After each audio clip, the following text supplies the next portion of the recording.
bà bán phơi sầm đạp côn trồng lỗ sần đạch bô cú chụp khănยังគ្មានខ្លាញ់បំរើជាមួយបាយសានទីបំផុតចាក់លើស៊ុបសម្បូរបែបគ្រាន់តែញ៉ាំអាហារនេះទីនេះបង្អួតបាយឆ្ងាញ់ទៀតហើយជាពិសេសពេលដែលឆ្នាំងចេញពីឆ្នាំងខ្យល់ដង្ហើមក្តៅក្រអូបប៉ះមុខខ្ញុំជាពិសេសខ្ញុំត្រូវការវាឥឡូវនេះរូបមន្តចំហុយដាឡូពិតប្រាកដ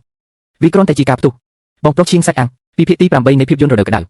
ដោយសារតែទំពេកឈៀងត្រូវបានបៀតបៀនយ៉ាងខ្លាំងដោយតូបសាច់អាំងតាមដងផ្លូវដូច្នេះខ្ញុំមានគម្រោងធ្វើសាច់អាំងផ្ទាល់ខ្លួនគ្រឿងផ្សំនីមួយត្រូវបានជ្រើសរើសយ៉ាងប្រុងប្រយ័ត្នធានាស្រស់ខ្សែដែលអ្នកពាក់ក៏ពិសេសផងដែរការរួមបញ្ចូលគ្នានៃសាច់និងបន្លែអំពីសាច់ក្រកជាមួយត្រសក់និងប៉េងប៉ោះ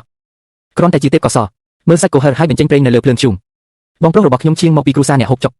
ជាការពិតណាស់វាក៏មានការពេញនិយមខ្លាំងពីអតិថិជនពេលលក់ខ្លីៗ2ម៉ោងកន្លះសូមឲ្យបងប្រុសឈៀងរកលុយបានច្រើនវាគ្រាន់តែថានៅទីបញ្ចប់បងប្រុសឈៀងបានបរាជ័យក្នុងការប្រកាន់ខ្ជាប់នៅបំណងតាមដែលមានក្លិនស្អុយមកលក់ទីបំផុតគាត់ត្រូវបញ្ចប់ដោយខ្លួនឯងដែលធ្វើបាបខ្លួនឯងនៅតែជាប្រយោគដដែលការធ្វើជំនួញទាមទារមនសិការបើចង់រកស៊ីបានយូរអ្នកត្រូវប្រព្រឹត្តចំពោះមនុស្សដែលស័ក្តិសមនឹងទុកចិត្តមានតែផ្លូវនេះទេដែលអាចធ្វើឲ្យផ្លូវកាន់តែធំដូចយើងទៅខ្ញុំអាចផ្ដល់ឲ្យអ្នកបានតែមួយប៉ុណ្ណោះនឹងថ្ងៃកៅអ្នកស្ថិតនៅក្នុងតំបន់មតិយោបល់វីដេអូអាហារណាមួយមនុស្សគ្រប់គ្នាអាចឃើញរូបរបស់គាត់មើលការតស៊ូរបស់មនុស្សគ្រប់គ្នាខ្ញុំកំពុងស្វែងរកកំណត់ហេតុប្រចាំថ្ងៃទី18ការប្រមូលបានរកឃើញរូបរបស់គាត់ឧបករណ៍បំពងសំឡេងមានពណ៌ស្ពណ៌ស្ទន់ភ្លន់និងបញ្ចេញភាពអែមល្ហែមទន់និងរអិលបងប្រុសឈៀងបានបង្ហាញពួកគេ5នាក់ក្នុងមួយដង្ហើមហើយខ្ញុំបានឃើញថាអ្វីគ្រប់យ៉ាងដែលបងប្រុសឈៀងបានបរិភោគនៅទីនោះគឺពិតប្រាកដណាស់តើមានអ្នកណាមកពីខេត្តហៃណានអាចប្រាប់ខ្ញុំបានទេថានំដូងពិតប្រាកដមានរសជាតិយ៉ាងណាការរំពឹងទុកបន្តិចបន្តួចដូច្នេះខ្ញុំក៏បានឲ្យវាថ្នាក់កម្ពុជារលួយផ្លែឈើពីសតរដូវភាគទី18ដោយសារតែទំពេកឈៀងបានដឹងថាម្ដាយរបស់ខ្ញុំមានសុខភាពមិនល្អមិនអាចញ៉ាំអ្វីបានទេដូច្នេះខ្ញុំមានគម្រោងធ្វើទឹកផ្លែឈើដើម្បីឲ្យគាត់ញ៉ាំរបស់ដែលអ្នកឲ្យម្ដាយរបស់អ្នកត្រូវតែស្អាតនិងមានអនាម័យ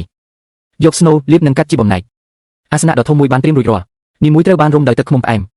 ចុងក្រោយយកវាទៅហាលលើកម្រាលចម្បាំងដើម្បីហាលថ្ងៃជូរនិងផ្អែមបន្ធូរអារម្មណ៍និងគួរឲ្យចង់ញ៉ាំវគ្គខ្លះឃ្មុំខ្មោចលងនេះពិតជាចាក់ដល់បេះដូង